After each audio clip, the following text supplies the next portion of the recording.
Hola, muy buenas. Soy Patricia García, jugadora de la selección española de rugby y diploma olímpico en Río de Janeiro 2016.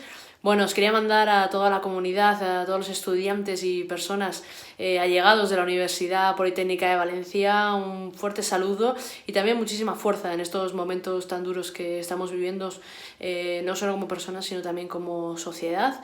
Yo creo que es un momento muy valioso para reflexionar, es un momento muy valioso para descansar, pero también, por supuesto, para activarse. Así que os quiero animar a que no dejéis de entrenar, de moveros, aunque sea en casa, buscar alternativas para poder hacer ejercicio físico, actividad física saludable, que como bien sabéis es muy beneficioso para, no solo para vuestro cuerpo, para vuestra salud, sino también para vuestra mente, ¿no?